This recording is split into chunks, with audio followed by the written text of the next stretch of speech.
العلم أشراف مطلوب وطالبه لله أكرام من يمشي على قدمه. العلم نور مبين يستضيء به أهل السعادات والجهال في الظلم. طيب the next مسألة طيب المسابقة والمغالبة. The next chapter in Manhaj Saalikeen is المسابقة and مغالبة. Two words that are very similar. Competitions, basically. Competitions and tournaments. Competitions and tournaments. طيب competitions and tournaments. Competitions, you know, it doesn't need. طيب so competitions in مسابقة. The حكم تكليفي is that it is مباح. مسابقة, competitions, tournaments. We shall see the different types. Like in the asl is that it is mubah as long as it doesn't contain anything that is muharram. That's number one. That is number one. As long as it doesn't contain anything that is muharram. As for the hukum al-wad'i, it is what? Jaiz. And that jaiz goes back to the three types of contracts. Jaiz, غير جائز, and if you don't know this, you might fall next week. Exam. Jaiz min طرفين, permissible for both to declare invalid or to leave off. Binding from both. And third is jaiz from one طرف, Jaiz from one aspect, or it's permissible for one person to is binding on one and not binding on the other. طيب, لكن jaiz, the musabaqat and competitions, the tournaments, it is what? Jaiz, it is permissible for both of them. Unless, obviously, one of them has the lead and now he knows he's going to win. So, for example, if there's a horse race, and they say next week we're going to have a horse race, so 2 days later they say, let's forget that, I don't want to do it. Is that permissible? It is permissible. What if during the actual race, one of them is leading by a mile, and then the other one, the one behind the mile that is losing, says, I cancel it's not binding no more, no? Is that permissible? No, because now he's actually started in the tournament. The Shaykh says, rahimahullah, وَهِيَ ثَلَاثَةُ أَنْوَاعٍ, then it is of three types. The competitions are of three types. He says, نوع يجوز بعوض وغيره. A type which is permissible with a prize money, as not only money, like in a prize with prices, وغيره, and without prizes, without having a price there. Just whoever wins, that's it. Or with a prize, whoever wins gets X amount of money. وهي, and it is مسابقة الخيل والإبل والسهام. It is the racing of horses, camels, and archery. Horses, camels, and archery. And that is based on the hadith where the Prophet ﷺ said, لا سبق إلا في خف أو نصل أو حافر. There is no sabaq, there is no iwad, except in khuf, camels, or naslin, or hafirin, naslin archery, or hafirin. So the first type, the Shaykh says, rahimahullah, it is permissible to take prize money or prizes on it, and it is permissible to not take prizes on it. Like it is permissible to do. And he says it is racing, horse racing, ibil, and siham. When we say horse racing, don't automatically think of the ascot that they do over here. La. Horse racing, according to the Muslims, why? Horse racing, camels, and siham, what have these three got in common? Alatul jihad.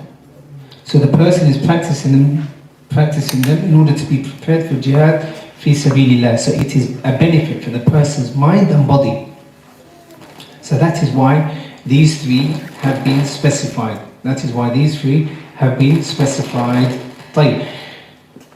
The evidence is the hadith where the Prophet ﷺ said there is no prize money. لا سبق إلا في خف أو نصل أو حافر. إلا في صبر إلا في خف, or he mentioned these three. طيب. And the benefit of it was, or the reason was what? Because these are alat al-jihad, these are ways of preparing for jihad. And Allah Jalla wa Ala says, وَأَعِدُّ لَهُمْ مَسْتَطَعْتُم مِّن قُوَّةٍ وَمِن رِبَاطِ الْخَيْلِ تُرْهِبُونَ بِهِ عَدُوَّ اللَّهِ وَعَدُوَّكُمْ. Allah Jalla wa Ala encourages the Muslims to prepare themselves to the best of their ability with the khayl and so on. And the only way to do that is if a person practices. So it is permissible. Lakin, the scholars, the fuqaha, the ma'asir and the contemporary fuqaha, they mention that these things are not so common nowadays. So what takes its place?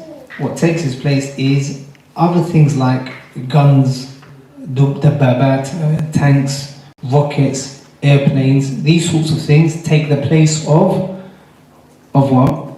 Of the camels and siham and ibid, because this is what is used now. And from there we understand that the Sharia of Islam is a flexible Sharia لِكُلِّ زَمَانٍ وَمَكَانٍ, for every time and every era and for every generation. So Islam doesn't need new teachings. The teachings of the Prophet ﷺ 1,400 years ago plus are adaptable today. The person just has to know. That's why, for example, we have qiyas. Qiyas, if we apply qiyas here, the Messenger ﷺ said that it is permissible to have horse racing, sah? طيب. Why? What is the illah? What is the reason? Jihad fi sabilillah. طيب. So we use qiyas and say طيب. Likewise, aeroplanes, rockets are used, or guns are used for jihad today, or for wars today in general. Therefore, the illah is exactly the same. Therefore, the hukum, the ruling is what? Is that it is permissible, rather it can be mustahab, it can be sunnah. So we shall see qiyas inshallah. The other thing is, the scholars that permit these three, they also say anything that has the meaning of jihad is also included. And jihad is of two types, بالسيف وبالقلم. So jihad is of two types, jihad of the sayf, يعني war, and jihad of al-ilm, jihad al-ilm wal-bayan, the jihad of al-ilm wal-bayan. So jihad is of these two types. So for those scholars, for example, Shaykh al-Islam Ibn Qayyim rahimahullah, and others, they say that even competitions, that knowledge is being preserved, or a hadith being memorized, they also come under this. They also come under this. Why? Because that is a type of jihad that they are preparing you for, which is the jihad of al-ilm wal-bayan. So that is the first type. That is the first type.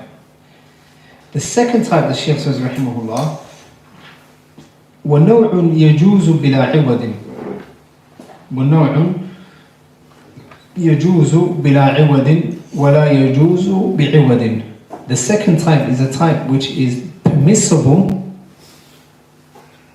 without prize money though. It is permissible without prize money. The first one was permissible what? With or without prize money. This second type is permissible but not with prize money. طيب. وهي, and it is جميع المغالبات بغير ثلاثة المذكورة. Other than the three, it is all types of competitions other than the three that were mentioned previously. Other than the three that were mentioned previously, which were what? Horse racing, camels and archery. Also, all of the things that we said is included also comes into it. So for example, مثلا, racing on your feet, that can be what? Now, racing or wrestling. صح? Lakin, if wrestling is done as preparation for jihad fi sabilillah, it can come under what? The previous category. الحكم يدور مع العلة. The ruling goes around with the illah. طيب. نعم. Also racing but on foot and so on. Also other games like Scrabble, and Mashaykh also mentioned like Monopoly and so on, where a person is playing and there's no haram involved and there's no time wasting involved, and it's just so that they can enjoy it for enjoyment, then that is also permissible. Lakin not with money. as long as there's no money involved and no betting involved. Why? Because when the Prophet ﷺ said, "La sabaq illa fi khuffin," there is no prize money except in horse racing and camels and what? And archery. That is istithna. So the Prophet said only these three. So this sigha, this form in the Arabic language means only these three. Prize money is only allowed in these three. What do we understand from that? Anything else is still prohibited. Like in these things also they go back to the asl, which is it is permissible. So this second type is permissible to do, but without prize money. So car racing, for example, what is the rule in a car racing based on these two type categories? Permissible. What about car racing for prize money? Impermissible. Impermissible. Why is it impermissible? The Prophet said, sallallahu alaihi wasallam, illa fi thalathin. The Prophet sallallahu alaihi wasallam said that there is no prize money except for these three. And if it isn't, anything outside of these three is prohibited. Can someone not say, yeah, but even in archery and horse racing and camel racing, there's qimar, there's gambling? Huh? There is gambling. What do we answer them with? Huh? No. It's got evidence. Huh? It's got evidence. Yeah, it's got an evidence. I don't think you understood the question. When there's horse racing or camel racing or archery and there's two people, each paid a certain amount and the winner takes all, is that not gambling? That is gambling. Because one is paying something and he doesn't know whether he's going to win or not. Why is it permissible though? The sister mentioned there's evidence for that. There's two answers. One of the answers is the one the sister mentioned. The second answer is the fact that the benefits of this outweigh the harms of it. The benefits of it preparing for jihad outweigh the harms of the gambling and the possibility. So that would include people from external, people who aren't racing, won't be allowed to. Let we're coming to that. The ones that pay in the prize? Yeah, so that No. means the just contributing. No, we're coming to that. Jazakallah khair. طيب, so that is the second type. That is the second type. طيب, what about football? Football tournaments. Permissible or not permissible? Huh?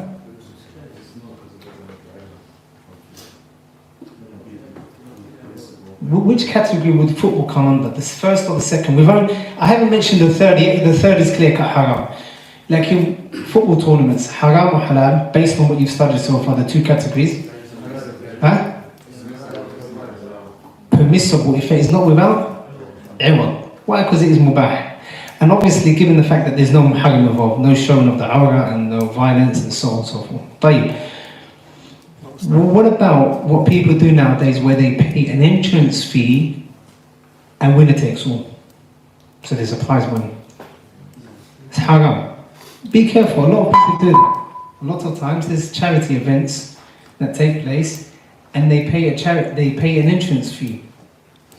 They pay an entrance fee. That is haram because they're paying a certain amount to get a greater amount. Is that understood? طيب.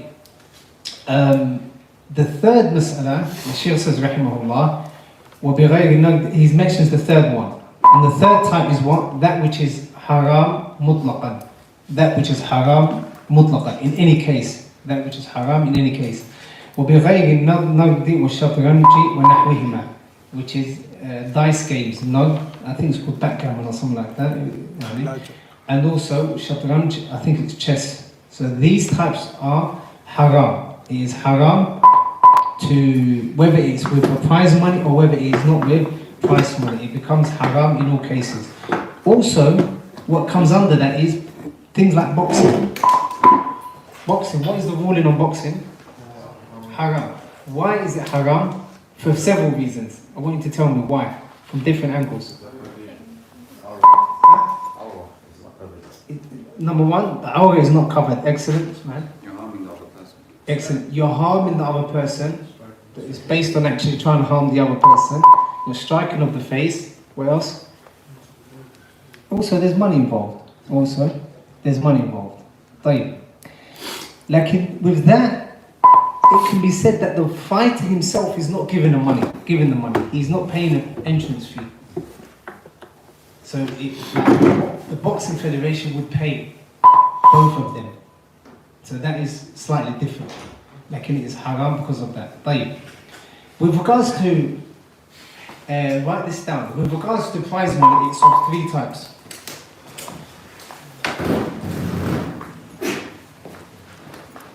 With regards to the prize. Number 1, أن يكون من المتسابقين. If the prize money is being paid by the 2 people that are taking part. The prize money is being paid by 2 people that are taking part. مثلا Muhammad and Ali. Muhammad pays £100 and Ali pays £100. Winner takes all. What is the ruling on this? Sulaiman says jaiz. It says it is permissible. What is the ruling on this? Excellent. You have to be clear that only for those 3. Only for the 3 that have been mentioned. That is permissible, like only for the 3 that have been mentioned and the other things that we included as qiyas. Is that understood? The second type is أن يكون من أحدهما فقط. That the prize money is paid by one. Is paid by one of them. So Muhammad and Ali are racing. And then Muhammad says, if you beat me, Ali, I will give you £100. What is the ruling of this? Is halal. What else? Who can connect this to something we studied recently? If he's from the person himself, Connect it to something we studied recently. Well, not long ago, a week and a half.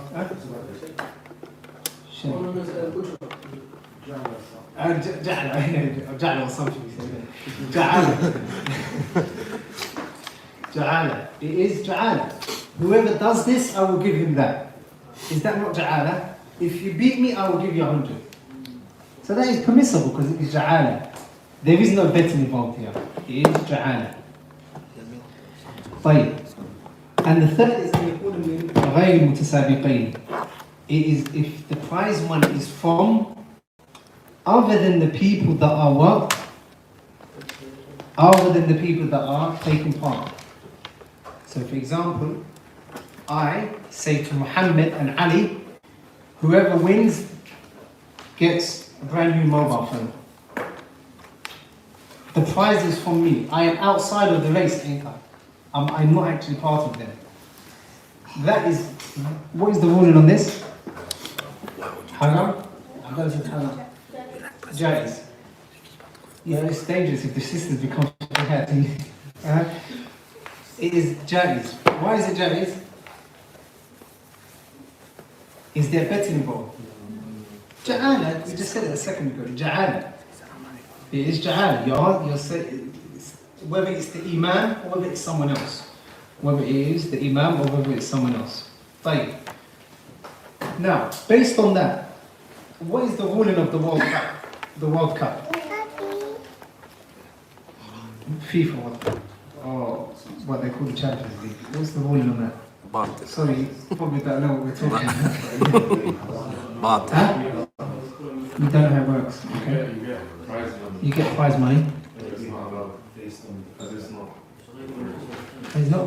The winner doesn't get all the money as every team can get paid to participate. Babe, I think the confusion comes from not understanding the actual surah.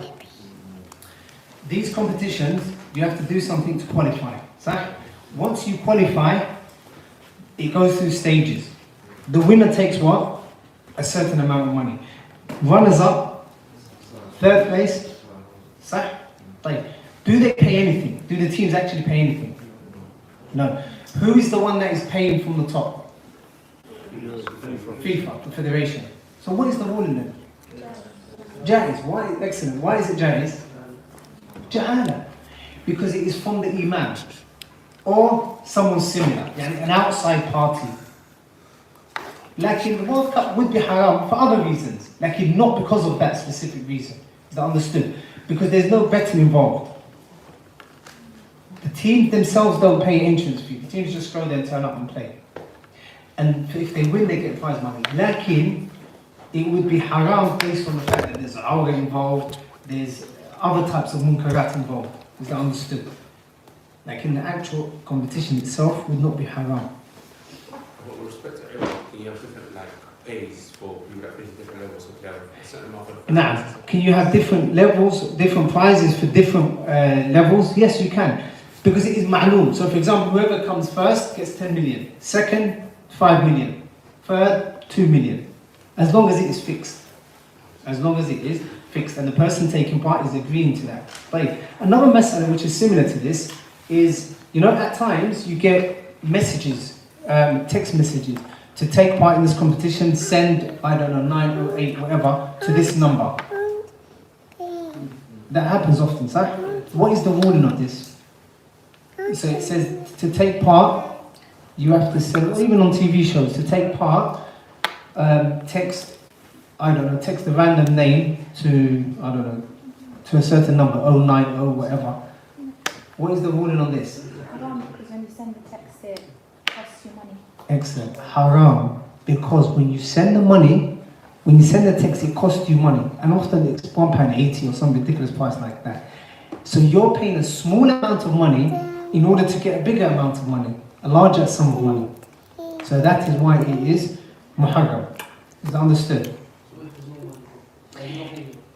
If there's no money involved and the person like is just taking part in that competition, like and there's no money involved, for example, if someone says all O2 customers are put into a prize draw, that'd be permissible, as long as the price is not being increased because of that. As long as the price is not being increased because of that. So for example, if you go into the supermarket and they say every customer for the next 2 days will be entered into a prize draw, and it may be that they win a car, for example. So normally you'd go to the supermarket, normally you buy your shopping. You're not paying an extra amount of money. But if they increase the money because of that, it is not permissible. Because now they've increased the money, expecting people to come. So they're going to make the prize money out of the extra amount of money that they're going to pay, they're going to charge the people.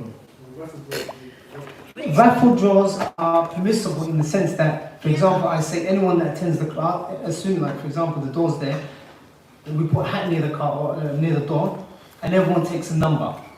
Everyone takes a number, okay? And there's no entrance fee, you just walk in. Everyone takes a number, and then I say, at the end of the class I say number 10, number 20, number 30, come to the front, you've won this prize. That's permissible. Why is it permissible though? Huh? There's no entrance fee. There's no entrance. I haven't paid anything. You haven't paid anything. So, also, you're here anyway. You would come. You know the example for football? I thought it falls under permissible without prize money. So why is it allowed? Permissible without? Prize money. Permissible without prize money. Why is it permissible? No, so it comes under the second category if there would be no money. If there's no money involved. If there's no prize money involved, it's permissible to have that tournament. But when it comes to money-wise, prize money, it is permissible if there's an outside party paying, like for example the imam or the authority or the federation. You understood, yeah? Right. Now.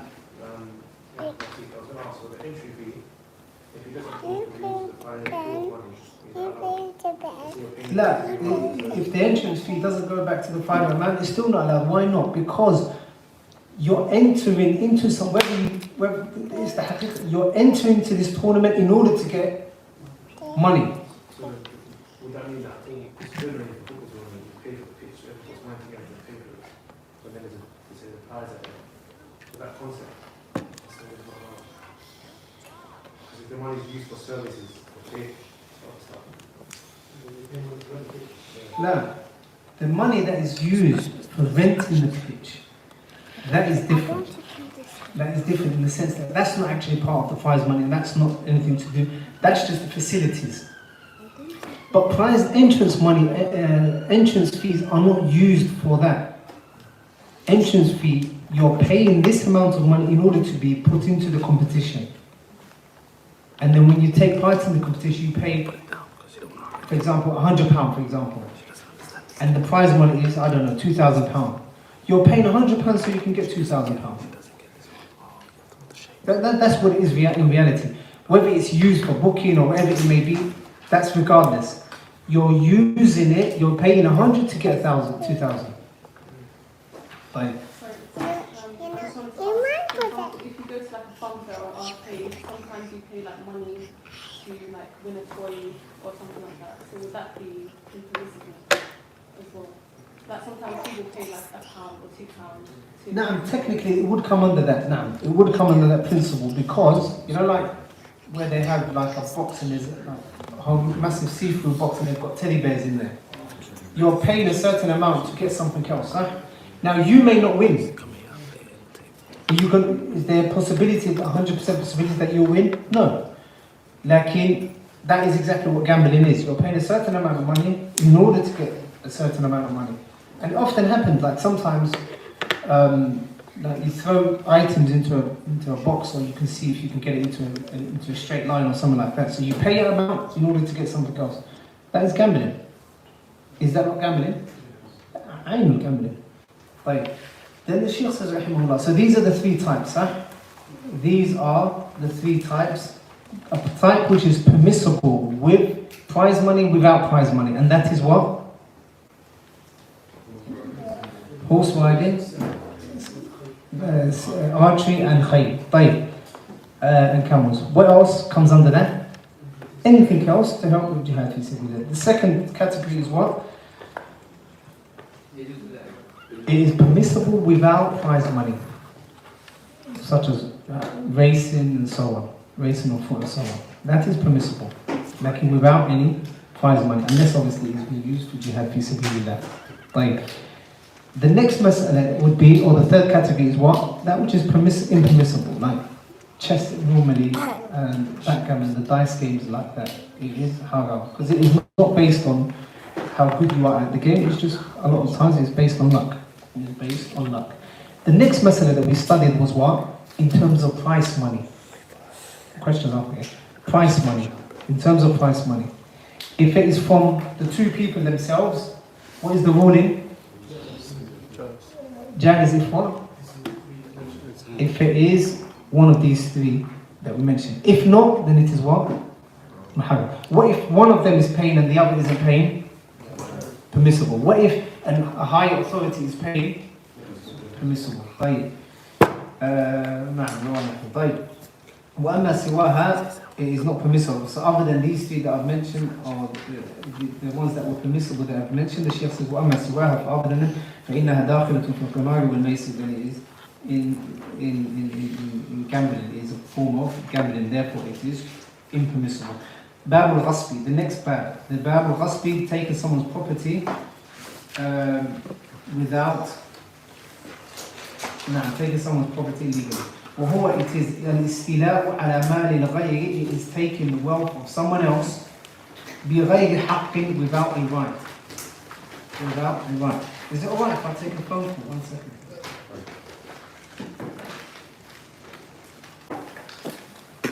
Bab al-Ghasbi.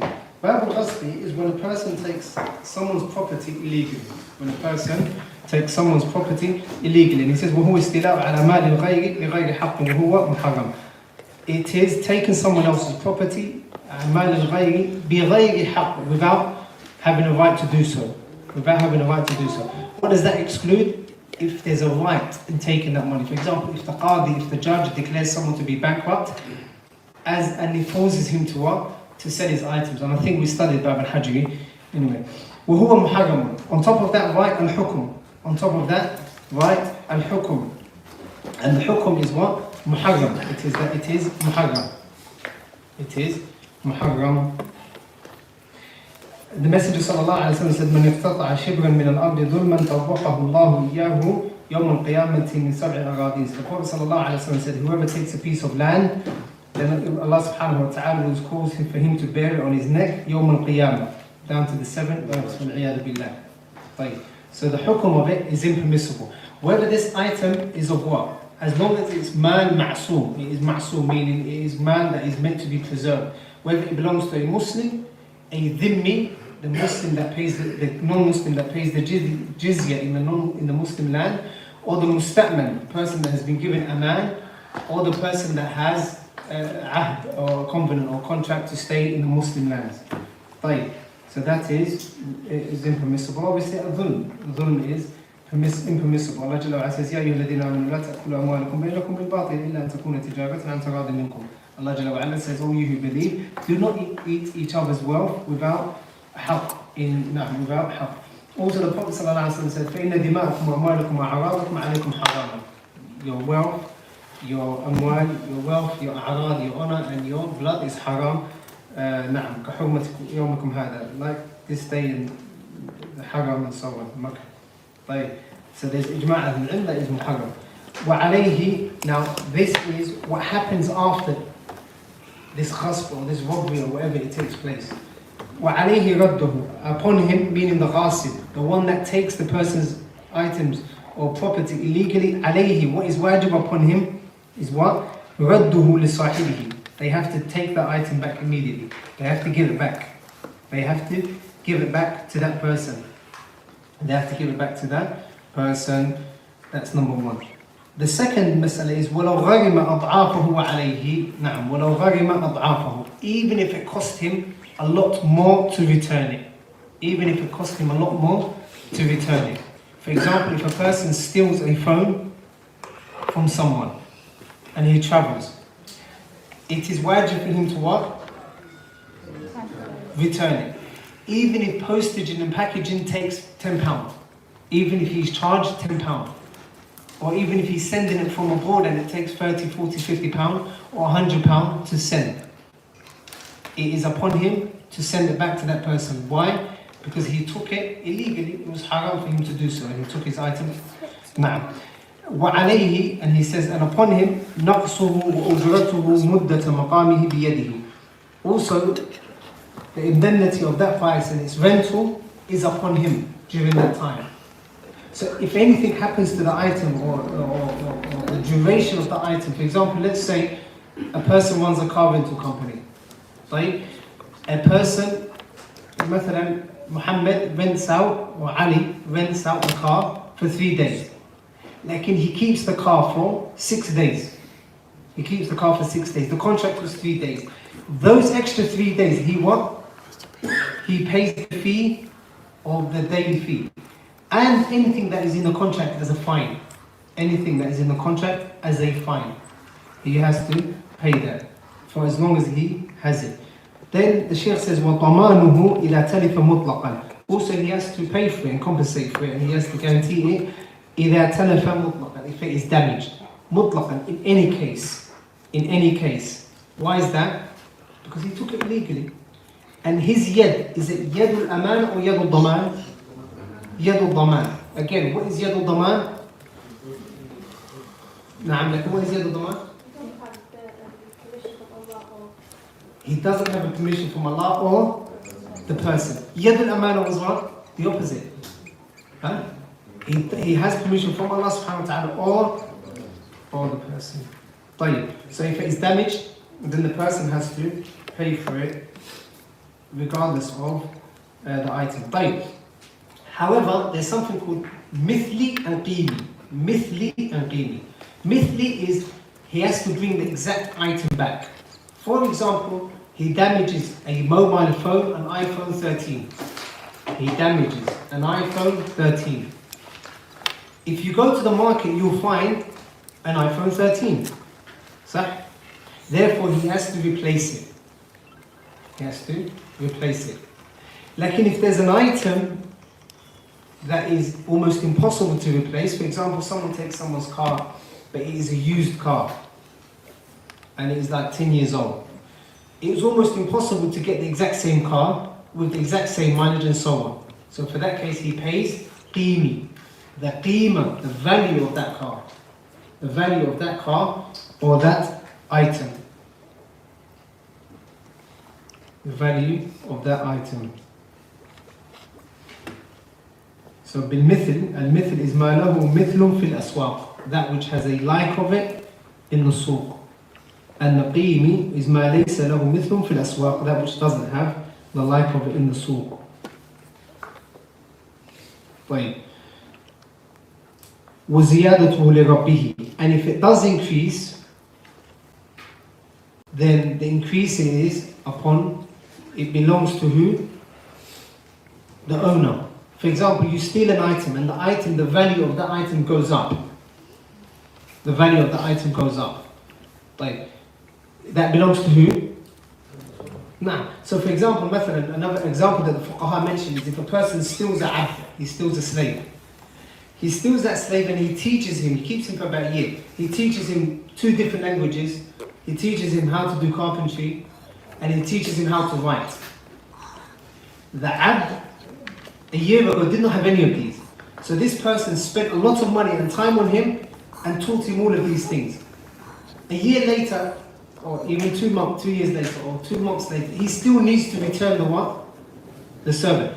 Now that servant, is he now worth more? Is he worth more now or a year ago when he was stolen? Huh? He's worth more now, because now he knows how to write, how to read, and so on and so forth.